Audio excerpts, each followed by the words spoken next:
Mu dimuliakan di dalam nama Yesus. Yang percaya katakan, silakan duduk. Shalom.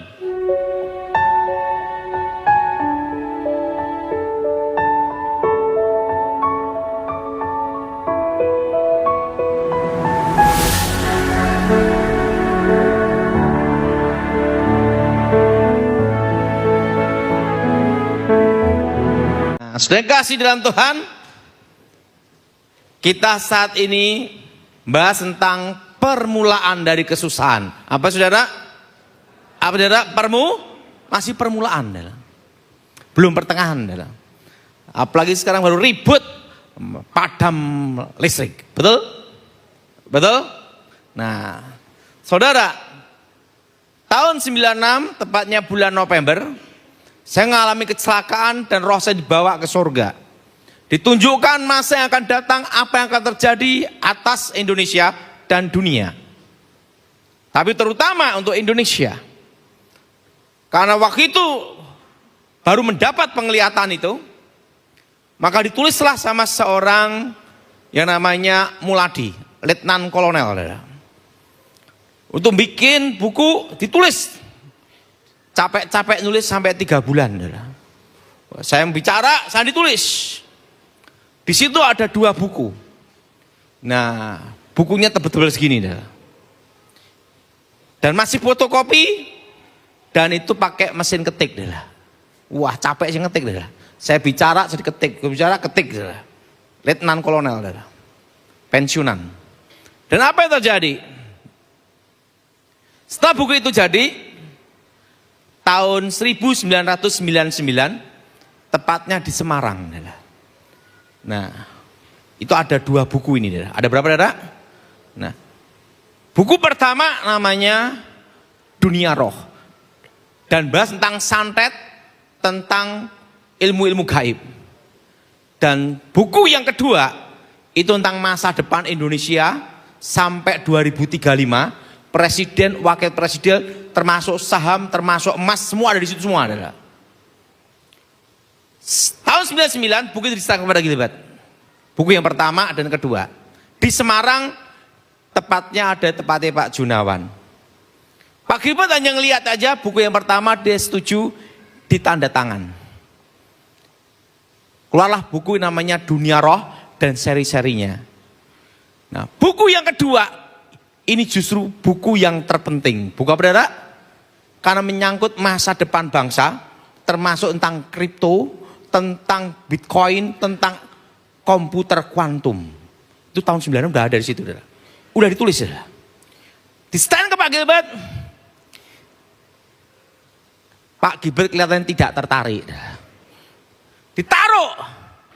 Dan sampai sekarang hilang.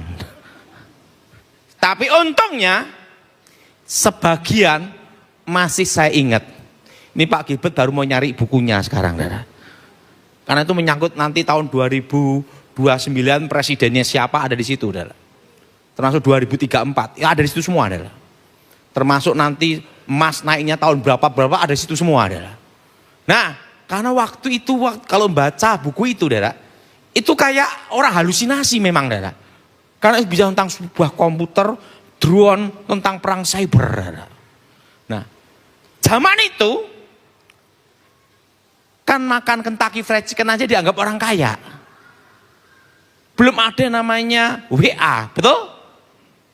Belum ada nih video call, masih ada telepon. Tapi di buku itu sudah menceritakan semuanya, lengkap itu, pergerakan semuanya. Dan salah satu bukunya itu ada tertulis, nanti emas akan tembus 2 juta di tahun 2025. Tembus, saudara? Termasuk ada anak muda menjadi wapres di tahun 2024. Gibran. Ada di buku itu. Dan apa yang terjadi?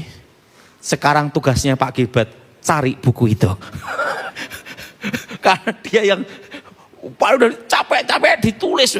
Presiden tahun sekian, termasuk SBY tahun 2004, tentang ini tahun ada di situ semua ada. Itu lengkap. Nah, dan sebagian buku ini, karena saya ingat aja sekarang, Karena kalau lengkapnya ada di buku itu, lengkap semua tuh. Jam sekian, tanggal sekian terjadi pergerakan ini ada di situ semua. Nah, tapi puji Tuhan, sekalipun buku itu hilang, moga-moga ketemu. Itu tugas dari Gilbert Lumendong mencari bukunya. Karena dia yang dan anehnya waktu itu tidak sempat berpikir untuk fotokopi. Jadi masih aslinya dikasih. Nah, kenapa tidak difotokopi? Waktu itu fotokopi kan mahal. Nah, duitnya kan habis. Tak kasihkan aja itu. Nah, tapi saya percaya pasti ada rencana Tuhan. Nah, mari kita buka Alkitab kita, kitab Wahyu. Kitab apa, saudara? Kitab Wahyu pasal 6 ayat yang ke-6.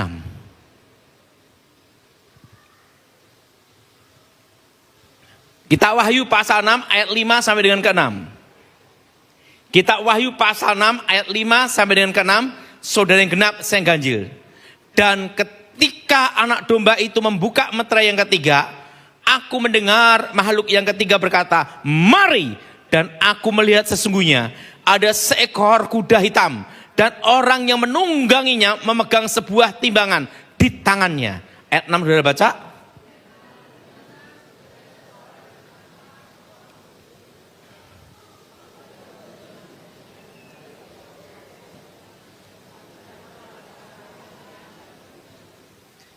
Secupak sedinar. Ingat saudara. Terus apa lagi? 3 cupak jelai sedi. Saya mau tanya, dinar itu kertas atau logam? Logam. Ngomong sebelahnya logam. Nah ini kunci awal ini adalah. Zaman waktu saya sekolah Alkitab, tentang permulaan kesusahan besar, banyak pendeta berkhotbah, nanti di akhir zaman, cari makan itu susah, sehingga semua sistem barter, kebo ditukar padi, padi ditukar sapi, yang gila. Waktu itu pikiran kita seperti itu, betul? Betul? Kita harus berkebun. Nah setelah itu nanti kita barter-barteran. Yesus tidak mengatakan itu, adalah. Ingat ya, ngomong sambalnya, Yesus tidak mengatakan itu. Yesus berkata apa? Waktu permulaan kesusahan, pergilah ke pegunungan. Betul? Kemana, saudara? Arti pegunungan di sini, saudara. Ingat, saudara, di pegunungan itu bukan hanya ada tumbuhan dan bukan hanya ada hewan. Tapi pegunungan itu bicara kandungan di dalam tanah. Logam, mineral. Apa, saudara? Logam apa? Mineral. Sapi, hewan-hewan, tumbuhan juga termasuk bagian dari pegunungan. Tapi ingat di akhir zaman, secupak sedinar, artinya bahwa tukar makanan itu untuk transaksi itu adalah logam. Jelas sekali. Misalnya sapi 1 ekor yang makan 1000 orang, sak bulunya habis, betul? Gimana cukup untuk bertahan, betul?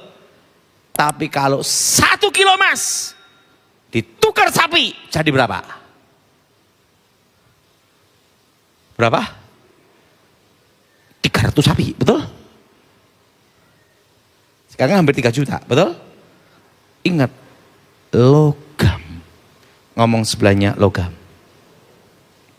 Nah, pada waktu saya di surga, saya ditunjukkan masa yang akan datang, hari-hari yang akan terjadi. Nanti akan saya beritahu tentang komputer kuantum. Tentang apa, saudara? Tentang apa? Tentang komputer kuantum. Waktu tahun 96 saya ditunjukkan bahwa nanti ekonomi berhenti tahun 2020. Itu adalah senjata biologis untuk mengarahkan dunia semua ke sistem digital. Sejelas mengarahkan dunia untuk sistem apa? Corona itu adalah senjata biologis. Dan waktu itu yang sakti adalah orang Batu. Bubar. Betul? Betul? Betul? Nah, tahun 2020 itu untuk mengarahkan dunia ke sistem digital. Untuk mengarahkan dunia ke penyatuan mata uang. Mengarahkan, serius. Di surga saya lihat, yes. Dan waktu di surga tahun 96, ada anak perempuan memandang saya, ngelihat saya. Anak itu bicara, tapi saya belum menikah, saya belum pacaran, belum ketemu istri, udah ketemu anak. Dan anak perempuan itu berkata, papi. Yesus berkata apa? Itu anakmu di masa depan. Di situ saya paham. Hari-hari yang akan terjadi sudah ada di sana. Yes. Tahun 2004 SB jadi presiden.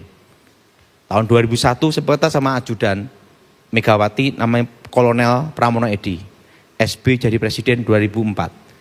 Dia tidak percaya, itu kakak ipar saya. Gimana bisa melawan incumbent? Tapi di surga saya ngelihat 2004 presidennya SBY terjadi. Maka saya diminta ngawal presiden karena itu adalah tahu masa depan. Nah, pada waktu saya di sana ditunjukkan semuanya. Oh, ini yang akan terjadi. Nah, jadi ini yang akan terjadi. 2020 itu untuk mengarahkan dunia ke semua ke sistem digital. Maka perlu namanya senjata biologi. Apa saudara? Senjata apa? Dan waktu itu saya bicara bahwa corona itu bermutasi terus. Puncaknya 5 tahun dan puncaknya error. Jadi kasus flu biasa. Karena ingat, senjata biologis itu ada kadaluarsa. Jelas? Jelas? Jelas? Ada apa saudara? Kadaluarsa. Nah, waktu itu ada bicara corona 3 bulan, 4 bulan. Tidak. Saya bicara 3 tahun. Dan setitik terang di tahun 2023 kembali normal. Dan waktu itu tahun 2020 saya bicara. Corona 5 tahun. Dan tahun 2021 saya bicara bahwa kita mengalami puncak inflasi. Itu tahun 2026. Dan 2025 kita akan masuk resesi ekonomi. Masih ingat? Masih ingat? Masih ingat? Yang masih ingat angkat tangan adalah. Dan sekarang adalah puncak inflasi. Dan masuk ke resesi. Indeks harga saham gabungan drop. Betul? Itu tanda apa? Betul? Dan waktu itu saya bicara puncak inflasi. Dan nanti daya beli akan turun, deflasi dan inflasi akan bertemu di tahun 2026. Sekarang yang rumah dijual banyak, pembelinya susah. Betul? Betul? Betul? Betul? Betul? Dan nanti resesi akan berat sekali, tepatnya di bulan April, start April, Mei, Juni, Juli sampai akhir tahun. Itulah resesi yang terberat sebenarnya. Dan tahun itu saya bicara. Di tahun 2021. Emas akan tembus di tahun 2025. 2 juta. Ya masih ingat angkat tangan coba. Udah tembus, betul? Dan ini beritanya tentang emas. Start 2026 sampai 2027, harga emas dan perak akan naik turun bergejolak tajam. Jelas? 2026 start tahun ini sampai 2027 harga emas perak akan bergelombang. Naik turun. Ngomong sebelahnya, imanmu jangan naik turun terus. Jadi emas dan perak, ingat, akan apa? Akan apa? Bergelombang. Dan untuk perak, bermain ada di $50 per troy on. Sampai di bawah $100 per troy on. Ini kalau yang main saham, ingat tak kasih bocorannya. Kenapa? Komisi 2%. Jadi ingat, selama 2 tahun, harga perak akan naik turun, naik turun, naik turun. Kayak roller coaster. Sampai berapa tahun? 2 tahun. Dengan batas berapa? $50 di bawah $100 per troy on. Gini. Jelas? Jelas? Jelas? Nah, dan emas nanti tembus di tahun 2030 3.250.000. Tembus, arti tembus itu di atas, saudara. Nah, penyebabnya apa? Ini saya beritahu nanti. Dan emas tahun 2035 adalah $10.000 per troy on. Tembus 5 juta. Nanti yang menikah zaman itu pakai aluminium. Emas udah mahal, perak udah mahal, gimana lagi? Aluminium lah, penting bisa awet, betul enggak? Betul? Pakai apa? Pakai apa? Pakai aluminium. Nah. Dan di tahun 996, di situ saya melihat, ini apa yang saya lihat? Seluruh hacker seluruh dunia dikumpulkan di Amerika. Itu tahun 96 saya melihat. Tahun 96 saya melihat seluruh hacker-hacker seluruh dunia dikumpulkan di Amerika. Mereka disuruh menyerang sistem pertahanan namanya cyber army. Ingat, bukan security lagi, tapi cyber apa? Army. Ini tahun 96 saya ngelihat. Kenapa buku itu tidak segera diterbitkan sama Pak Gilbert? Karena dianggap mungkin kira orang gila, betul enggak? Betul? Wong zaman dulu handphone aja susah, betul? Tahun 96 itu saya lihat. Dan seluruh hacker ini berkumpul, disuruh menyerang cyber army.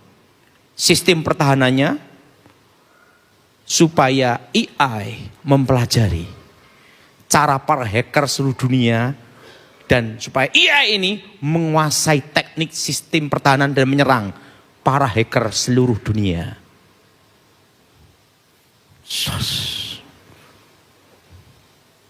Nah, setelah itu saya lihat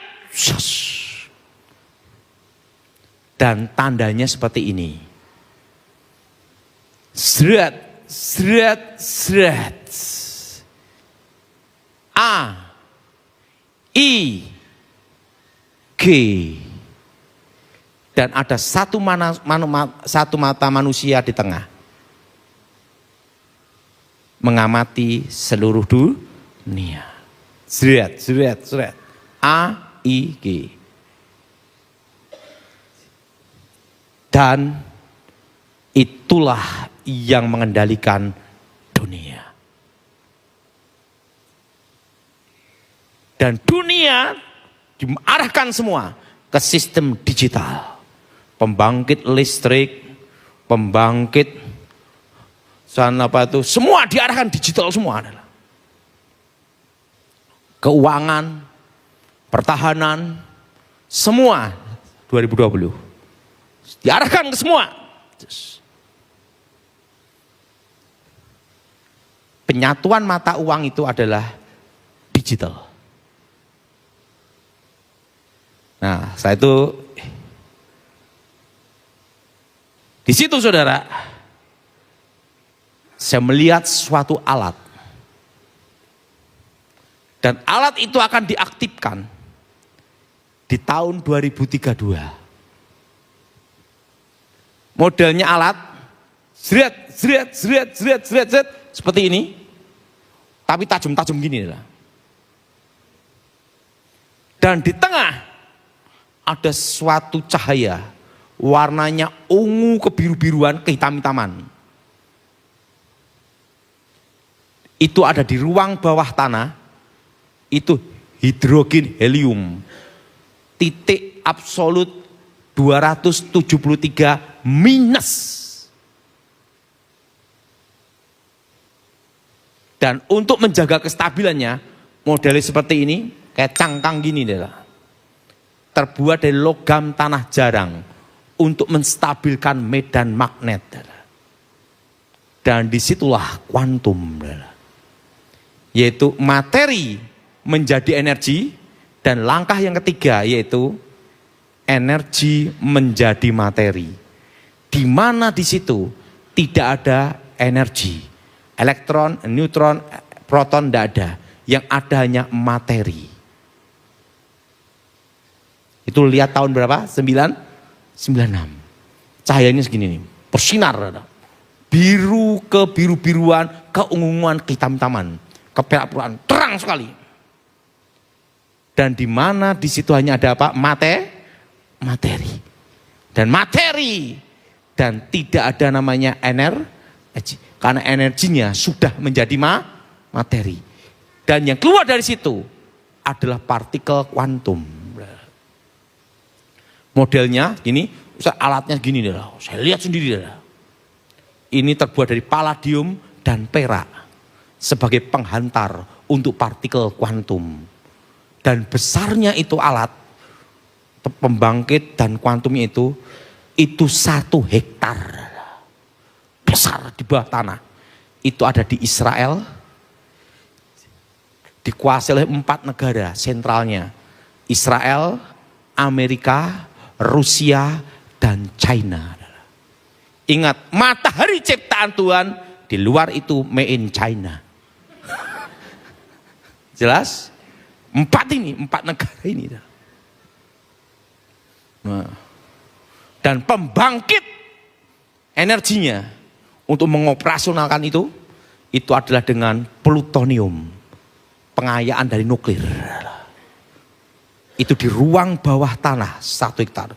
Dan saya melihat kuantum itu tahun 96. Dan itu di atas superkomputer. Kalau superkomputer hanya misalnya perlu ratusan tahun, puluhan tahun. Tapi kuantum cukup dengan hitungan detik dan menit. Semua terbuka data. Password data, kode semua terbuka. Kalau superkomputer perlu puluhan tahun, ratusan tahun. Ini hanya detik dan menit. Jelas? Detik dan apa? Detik dan apa? Detik dan apa? Menit. Dan apa yang terjadi? Dan ini untuk apa alat ini diciptakan? Mengendalikan dunia. Super multiple posisi. Di tahun 96 saya ngelihat. WA kita ini, video call itu masih posisi. Itu adalah awal dari super multiple posisi. Saya video call ke ibu ini. Tapi 1000 orang bisa ngelihat saya video call secara bersamaan. Betul? Betul? Ingat, sesungguhnya itu mau menyamai Tuhan, Maha Hadir. Mau menyamai. Ingat kesombongan iblis. Jelas? Ingin menyamai apa? Maha Hadir. Tapi tidak bisa. Tuhan Sang Pencipta. Tidak bisa dikalahkan. Kemahadirannya. Itu masih posisi. Super multiple posisi. ada di mana-mana sampai di planet. Dan super yang namanya keterkaitan. Ingat saudara, super apa? Super apa? Misalnya, saya WA ke ibu ini, saya hapus pesan sementara, bisa enggak? Bisa. Handphone saya terhubung dengan dia, betul? Super keterkaitan, ini belum super, masih keterkaitan. Tapi kuantum itu super multiple keterkaitan sampai antar planet. Itu teknologi canggih seperti itu. Jadi nanti di masa depan, untuk menghancurkan satu negara, pertama, dihancurkan dulu sistem perbankannya. Dihack, habis. Uang di bank 1 triliun, kasihan disisain 100.000. Lep hilang adalah. Mau lapor kemana? Karena yang menghack adalah AI hacker. Apa saudara? Apa saudara? AI hacker. Sabotase pembangkit listriknya, shutdown langsung. Terputus, kacau. Itu berlaku untuk pembangkit listrik tenaga nuklir. Indonesia gimana Pak Daud? Aman, masih batu bara. Jadi pemadaman listrik se-Indonesia, ngomong sebelahnya, Indonesia aman. Ngomong sebelahnya, Indonesia aman. Masih zaman Soeharto.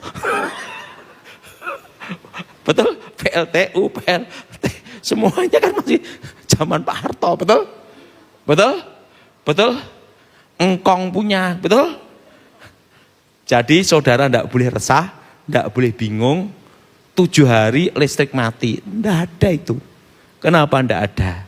Ngomong sebelahnya, batu bara, zaman Pak Harto. Betul? Betul? Jelas? Jelas? Yang udah jelas angkat tangannya. Ingat, batu bara. Paham di sini? Nah. Baru saya itu pertahanan. Di masa depan, di situ saya ngelihat tahun 96. Lihat, drones. Misalnya ibu ini ngirim drone ke saya. Kuantum ini diaktifkan, negara sana. Shit.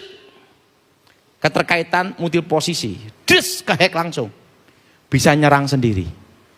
Diarahkan kemana? Karena AI-nya hacker.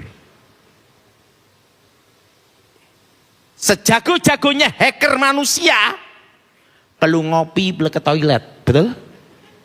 Betul? Betul? Perlu istirahat. Lah ini AI hacker tuh non-stop, kalah saudara. Dan kripto nanti hancur di tahun 2032, selesai. Karena apa? Semua data terbuka semua. Kuantum, super multiple posisi keterkaitan. Seperti Bitcoin, siapa penciptanya sampai sekarang tidak ada yang tahu. Betul? Betul? Dan pihak ketiga, perusahaannya mana tidak ada yang tahu. Betul? Tapi pada waktu kuantum dibuka, jebret, kebuka data semua. Misalnya pencipta kuantum, pencipta kuantum, pencipta Bitcoin misalnya. Jadi ingat, pencipta kuantum adalah Israel. Apa saudara?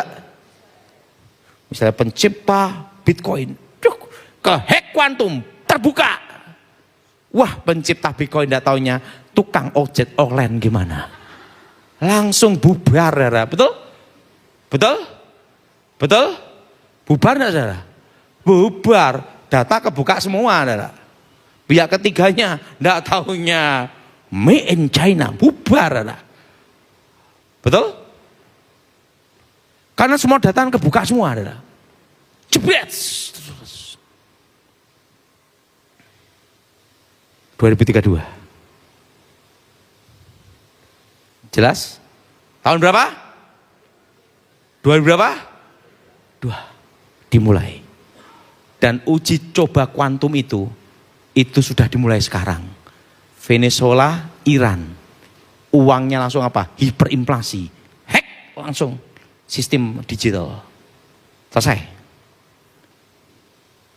Dan tahun 2032 ke atas, apa yang menaikkan harga logam? Sekarang saya jelaskan.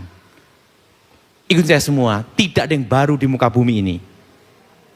Yang sudah ada, kembali ada dan datang. Tahun 1971, sebelum itu, dari dunia akan kembali ke tahun sebelum 71. Mencetak uang harus berdasarkan backup emas. Dan tahun 71 ke atas, Amerika mencetak US dollar tanpa backup emas. Karena dia adalah pemenang perang dunia kedua. Tapi sekarang sudah berubah. Muncul dua kekuatan, China dan Rusia. Mereka tidak mau terima kertas. Itu akan dimulai tahun 2032. Karena banyak surat berharga bodong.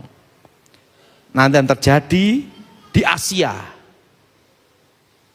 di Singapura, Amerika, dan London akan terjadi. Misalnya surat berharga 1000 ton perak, kan tulisan.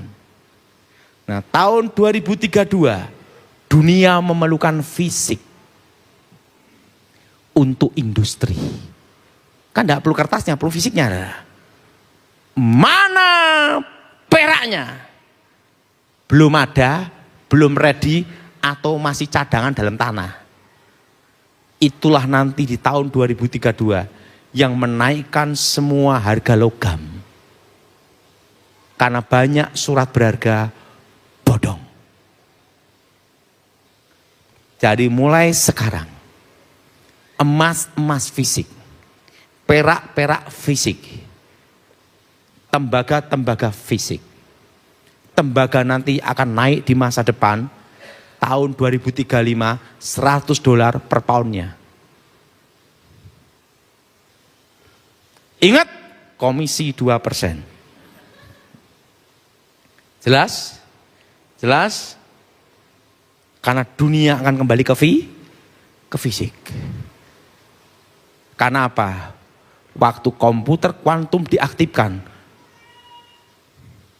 4 negara ini tergantung kepentingannya gimana. Negara ini kepentingan. Pak, kalau terjadi perang dunia ketiga, Indonesia gimana? Ngomong sebelahnya, aman. Kenapa aman?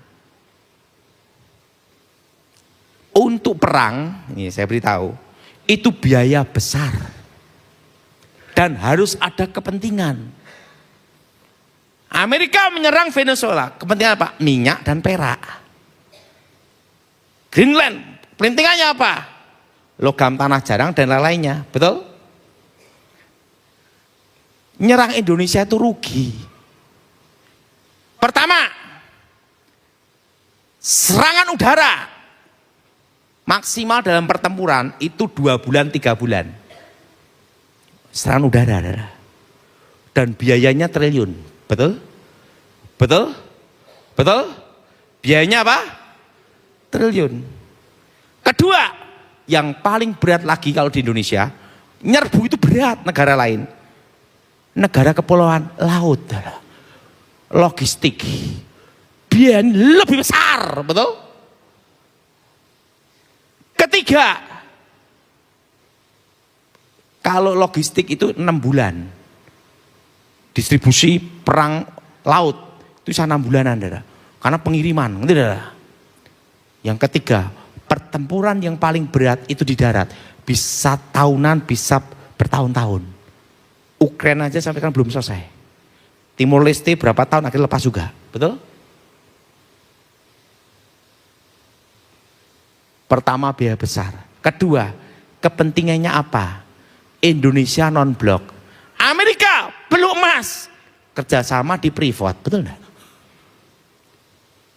Cina punya kepentingan, ribut. Enggak ribut-ribut. Perlu nikel dia, kerjasama sama Indonesia, nikel di Sulawesi, betul?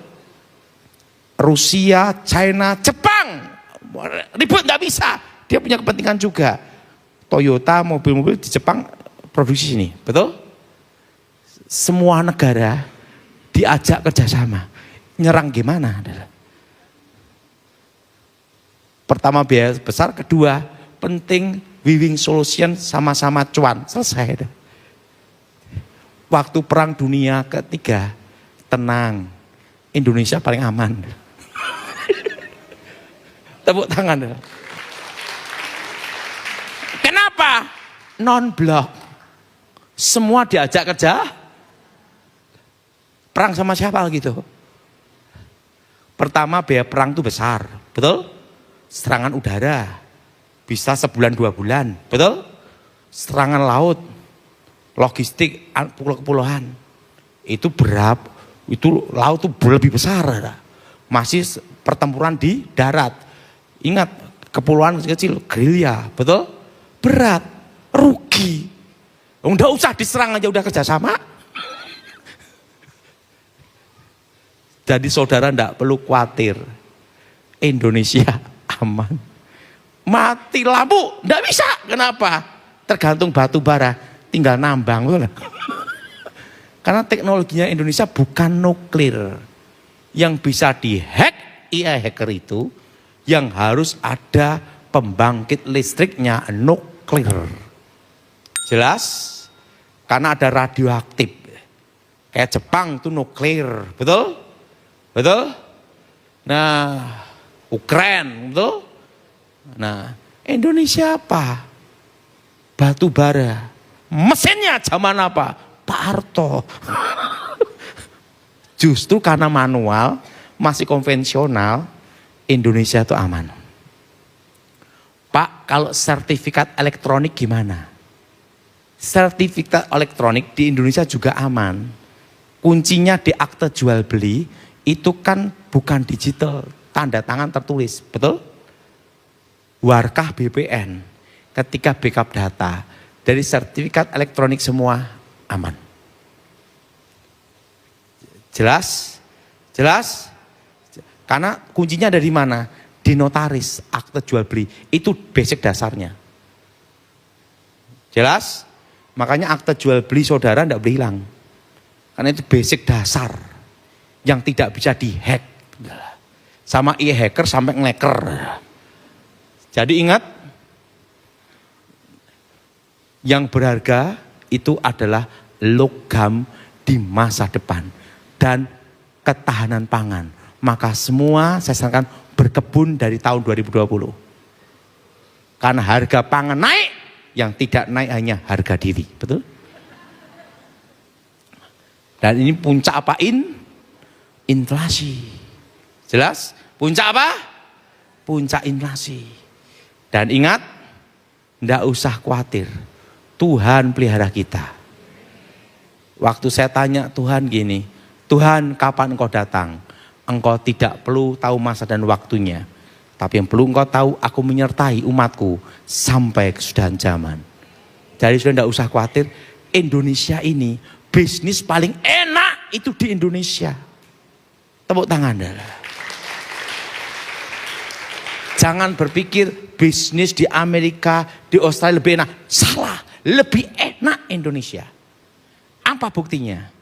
Di Amerika sama di Australia, Anda punya restoran, ada kecoak satu lewat, masalah hukum. Betul lah. Indonesia tikus lewat. Bukan kecoak lagi, tikus lewat. Ngomong apa? Biasa. Bukan kecoak lagi, tikus. Betul? Di Amerika, di Australia itu ribet. Masalah izin, masalah pajak, masalah macam-macam. Yang paling enak itu Indonesia udah. Makanya saudara, Pak, bagaimana bertahan untuk 2026? Ini saya semua, apa yang ada dalam hidupku? Ini saya semua, apa yang ada dalam hidupku? Apa yang dipercaya Tuhan dalam hidupku? Itu yang aku pegang untuk bertahan. Jelas? Tepuk tangan. Kalau yang kau pegang sekarang salon, fokus salon. Kamu pegang kue, fokus kue. Dan pesan satu hal, jangan hutang. Bank atau nambah hutang. Karena kondisi seperti ini masih sampai 2032. 2027 ekonomi baru gerak loh saudara. Pulihnya 2032. Dan Cina menguasai Indonesia ekonomi itu di 2035. Hanya 4 yang bertahan. Ini semua pertanian, perkebunan, peternakan, perikanan. Ketiga, logistik, distribusi. Apa saudara? Logistik apa? Distribusi.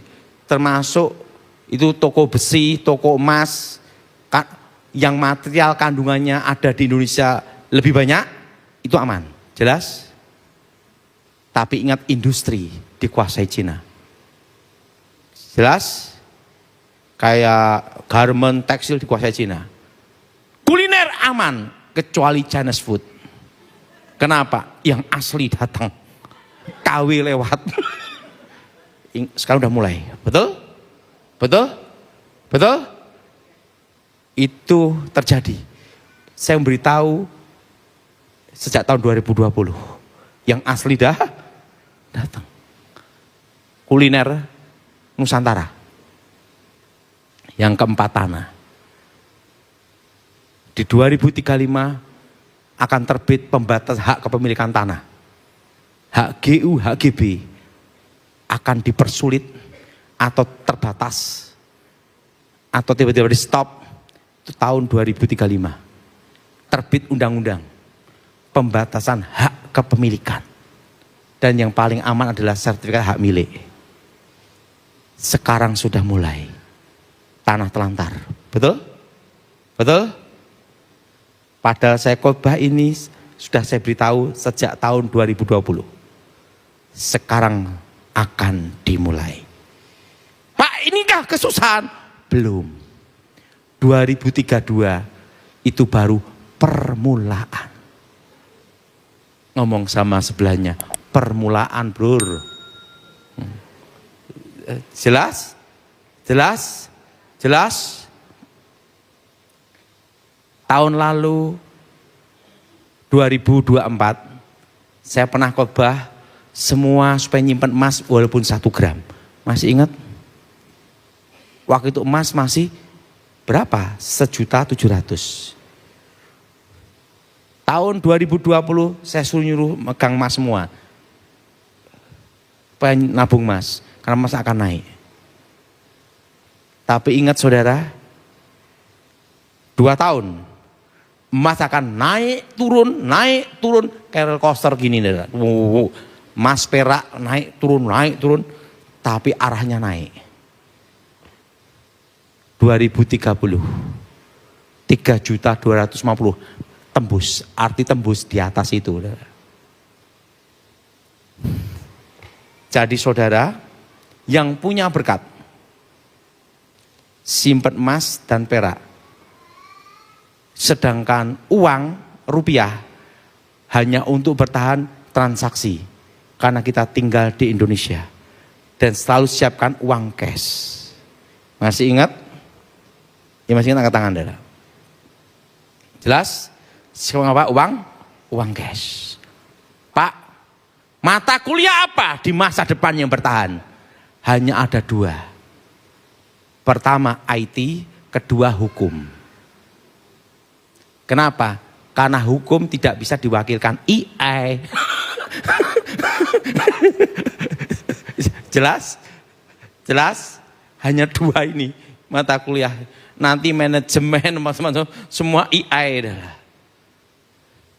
Dan di masa depan saya melihat, saya kasih tahu, listrik nanti tidak pakai kabel. di masa depan saya ngelihat itu permulaan teknologinya itu di 2035. Terbuat dari perak, maka perak akan banyak dibutuhkan dunia.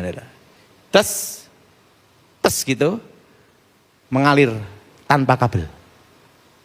Karena apa? Dari frekuensi, dari medan magnet. Frekuensi, jadi nanti listrik di masa depan, itu tidak pakai kabel. Kalau sekarang kabel-kabel kan, betul? Betul? Nanti saling gini lah, tes. Tapi itu dimulai tahun 2035 ke atas. Pak Dot masih hidup enggak? Enggak tahu. Karena saya hanya menyampaikan pesan sampai 2035. Hukum dan apa? IT. Hanya dua ini yang digunakan. Yang lain AI. Bahkan nanti di masa depan, saingan pendeta adalah AI. Penyanyi juga AI. Jelas? Jelas? Tetapi ingat, yang mengendalikan AI itu lebih hebat. AI hacker. Apa saudara? Bagaimana ngelawannya? Tapi Tuhan bicara, hadapi dengan fisik. Sehebat-hebatnya kuantum, kena banjir badang, ya selesai. Betul enggak? Artinya semua kembali ke Jadi semua saya sarankan, emas harus fisik. Jangan digital. Perak ya fisik. Tembaga ya fisik. Karena di masa depan yang berharga adalah fisik. Siapa yang setuju angkat tangan? Ingat, kripto habis. Hancur di 2032. Karena akan terbuka semua data. Kripto yang bertahan. Nah ini ada yang hancur, habis, ada yang bertahan. Betul? Kripto yang ada backup emas fisik dan backup perak fisik dan pertambangan fisik. Itu yang bertahan. Karena data kebuka. Semua perusahaannya, semua pihak pertama, pihak ketiga, semua akan terkoneksi, kelihatan semua adalah. Terbuka semua. Jelas? Pak, Indonesia gimana? Aman. Hanya pusing hanya satu. Cari duit susah. Tapi tenang aja. Tuhan pelihara saudara. Di Indonesia, ngomong sebelahnya, asal tidak malas. Hidup. Kalau di Indonesia, asal tidak malas itu hidup. Karena tanahnya subur. Asal mau makan bayam, kangkung, hidup. Betul gak? Betul? Nggak usah banyak-banyak. Yang tinggal di pinggir laut, asal punya pancing, hidup. Betul? Betul? Di Indonesia ini enak gitu. Ingat, ngomong sebelahnya, bisnis paling enak tetap di Indonesia. Bayangin, tikus lewat nggak ada masalah. Betul? Amin. Jadi ingat, secupak sedinar, 3 cupak jelai, 1 dinar. Artinya di masa depan yang berharga adalah logam. Jelas? Jelas? Dan waktu krisis berkebun dan beternak itu betul. Tapi yang berharga adalah saya mau tanya, Alkitab sudah menyatakan enggak? Sudah. Transaksinya untuk beli makanan dengan apa? Dengan apa? Yang berharga apa? Logam. Betul? Betul? Mineral. Mari kita berdiri saat ini.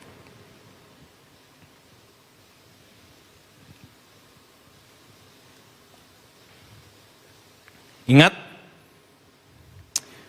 pemadam listrik aman tidak di Indonesia, saudara? Kenapa aman? Zaman apa?